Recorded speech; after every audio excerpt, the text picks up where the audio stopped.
Hi ಎಲ್ರಿಗೂ, ಹೇಗಿದ್ದೀರಾ? ನಾನಿವತ್ತು ಬ್ರೇಕ್ಫಾಸ್ಟಿಗೆ ಹೆಲ್ದಿಯಾದ ಅವಕಡೋ ಹನಿ ಸ್ಯಾಂಡ್ವಿಚನ್ನು ಮಾಡ್ತಾ ಇದ್ದೇನೆ. ಹಾಗೆ ನಿಮ್ಮ ಜೊತೆ ಶೇರ್ ಮಾಡುವ ಅಂತ. ತುಂಬ ಈಸಿ ಇದು ಮಾಡಲಿಕ್ಕೆ ಮತ್ತು ಕ್ವಿಕ್ಕಾಗಿ ಆಗುತ್ತೆ ನೋಡಿ. ತುಂಬ ಹೆಲ್ದಿ ಆಗಿದೆ. ಈ ವಿಡಿಯೋವನ್ನು ಸ್ಕಿಪ್ ಮಾಡದೆ ಕೊನೆಯವರೆಗೂ ನೋಡಿ. ಮತ್ತು ಇನ್ನೂ ಯಾರು ನನ್ನ ಚಾನೆಲ್ಗೆ ಸಬ್ಸ್ಕ್ರೈಬ್ ಮಾಡಿಲ್ಲ, ಬೇಗ ಬೇಗ ಸಬ್ಸ್ಕ್ರೈಬ್ ಮಾಡಿ ನೋಡಿ. ಇಲ್ಲಿ ನಾನು ಹಣ್ಣಾದ ಅವಕಡೋವನ್ನು ತಗೊಂಡಿದ್ದೇನೆ.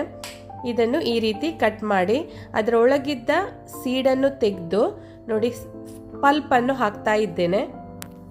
ಈ ಅವಕಡೋ ಉಂಟಲ್ಲ, ಇದು ಹೆಲ್ತಿಗಂತೂ ತುಂಬ ಒಳ್ಳೆಯದು, ಸ್ಪೆಷಲಿ ನಮ್ಮ ಸ್ಕಿನ್ನಿಗೆ.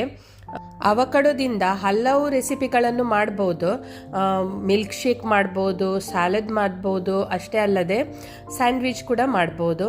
ನೋಡಿ, ನಾನು ಈ ಪಲ್ಪನ್ನು ತೆಗೆದು ಈ ರೀತಿ ಮ್ಯಾಶ್ ಮಾಡ್ತಾ ಇದ್ದೇನೆ. ತುಂಬ ಟೇಸ್ಟಿ ಆಗುತ್ತೆ ಸ್ಯಾಂಡ್ವಿಚ್. ಮಕ್ಕಳಿಗೆ ಟಿಫಿನಿಗೆ ಕ್ವಿಕ್ಕಾಗಿ ಮಾಡುವಂಥ ಇದು ಬ್ರೇಕ್ಫಾಸ್ಟ್ ಇದು.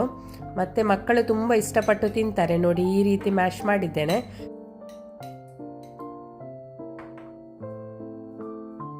ಮ್ಯಾಶ್ ಮಾಡಿದ ನಂತರ 1 ಟೇಬಲ್ ಸ್ಪೂನಷ್ಟು ಹನಿ ಹಾಕಿದ್ದೇನೆ ನೋಡಿ. ಮತ್ತೆ ಸರಿಯಾಗಿ ಒಳ್ಳೆ ರೀತಿ ಮಿಕ್ಸ್ ಮಾಡಬೇಕು ನೋಡಿ. ಈಗ ಸ್ಯಾಂಡ್ವಿಚ್ಗೆ ಫಿಲ್ಲಿಂಗ್ ರೆಡಿ ಆಗಿದೆ.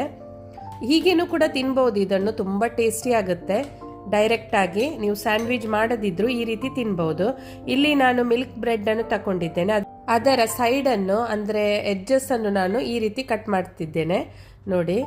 4 ಸೈಡಿಂದಲೂ ಕೂಡ ಈ ರೀತಿ ನೋಡ್ಲಿಕ್ಕೆ ಕೂಡ ಚಂದ ಕಾಣ್ತದೆ. ಈ ರೀತಿ ನೋಡಿ ಎಡ್ಜಸ್ಸನ್ನು ಕಟ್ ಮಾಡಿದರೆ. ನಾನಿಲ್ಲಿ 4 ಸ್ಲೈಸ್ ಬ್ರೆಡ್ಡನ್ನು ತಗೊಂಡಿದ್ದೇನೆ. ನಿಮಗೆ ಬೇಕಾದರೆ ಸ್ವಲ್ಪ ಬಟರ್ ಹಾಕಿ ಟೋಸ್ಟ್ ಮಾಡಿ ಕೂಡ ಇದಕ್ಕೆ ಈ ರೀತಿ ಈ ಪ್ಯೂರಿಯನ್ನು ಹಾಕಿದರೆ ಆಯಿತು. ಆಗ ಕೂಡ ತುಂಬ ಟೇಸ್ಟಿ ಆಗುತ್ತೆ. ನಾನು ಡೈರೆಕ್ಟಾಗಿ ಟೋಸ್ಟ್ ಮಾಡದೆ ಡೈರೆಕ್ಟ್ ಬ್ರೆಡ್ಡಿಗೆ ಈ ರೀತಿ 1 ಸ್ಪೂನನ್ನು ಹಾಕಿ ಮಾಡ್ತಾ ಇದ್ದೇನೆ. ಮತ್ತು ಮಕ್ಕಳಿಗೆ ವೆಯ್ಟ್ ಗೇನ್ ಮಾಡಲಿಕ್ಕೆ ಬೆಸ್ಟ್ ಅಂತ ಹೇಳ್ಬೋದು ಈ ಬಟರ್ ಫ್ರೂಟ್. ಹೀಗೇನು ಈ ರೀತಿ ಮ್ಯಾಶ್ ಮಾಡಿ ಮಕ್ಕಳಿಗೆ ಕೊಡ್ತಾರೆ ನೋಡಿ. ಇನ್ನೊಂದು ಸ್ಲೈಸ್ ಬ್ರೆಡ್ಡನ್ನು ಈ ರೀತಿ ಇಟ್ಟು ನೋಡಿ ನಾನು ಟ್ರಯಾಂಗಲ್ ಶೇಪಲ್ಲಿ ಕಟ್ ಮಾಡ್ತಾ ಇದ್ದೇನೆ. ಅದು ನೋಡ್ಲಿಕ್ಕೆ ಕೂಡ ಚೆಂದ ಕಾಣ್ತದೆ.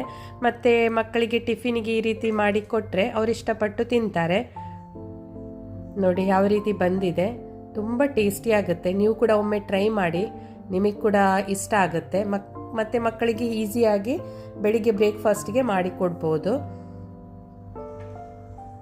ನೋಡಿ. ಇನ್ನೊಂದು ನಾನು ಸ್ಲೈಸ್ ಬ್ರೆಡ್ಗೆ ಹಾಕ್ತಾ ಇದ್ದೇನೆ. ನಿಮಗೆ ಬೇಕಾದರೆ ಬ್ರೌನ್, ನಾನಿಲ್ಲಿ ಮಿಲ್ಕ್ ಬ್ರೆಡ್ ತಗೊಂಡಿದ್ದೇನೆ. ನಿಮಗೆ ಬೇಕಾದರೆ ಬ್ರೌನ್ ಬ್ರೆಡ್ ತಗೊಂಡ್ರೆ ಅದು ಕೂಡ ಒಳ್ಳೆಯದು ನೋಡಿ. ಈ ರೀತಿ ಸೂಪರಾಗಿ ಬರ್ತದೆ ಈ ಸ್ಯಾಂಡ್ವಿಚ್. ನೀವೊಮ್ಮೆ ಖಂಡಿತ ಟ್ರೈ ಮಾಡಬೇಕು. ಮತ್ತು ಕಮೆಂಟ್ ಮಾಡಿ ಹೇಳಿ ನಿಮಗೆ ಹೇಗೆ ಅನಿಸಿತು ಈ ರೆಸಿಪಿ ಅಂತ. ಇಷ್ಟ ಆದರೆ ಒಂದು ಲೈಕ್ ಕೊಡಿ, ಶೇರ್ ಮಾಡಿ ಮತ್ತು ಸಬ್ಸ್ಕ್ರೈಬ್ ಮಾಡಿ ನೋಡಿ. ನನ್ನ ಹೆಲ್ದಿಯಾದ ಬ್ರೇಕ್ಫಾಸ್ಟ್ ರೆಡಿ ಆಗಿದೆ. ನೀವು ಕೂಡ ಈ ರೀತಿ ಟ್ರೈ ಮಾಡಿ ಮತ್ತು ಕಮೆಂಟ್ ಮಾಡಿ ಹೇಳಿ. ಬಾಯ್, ಟೇಕ್ ಕೇರ್.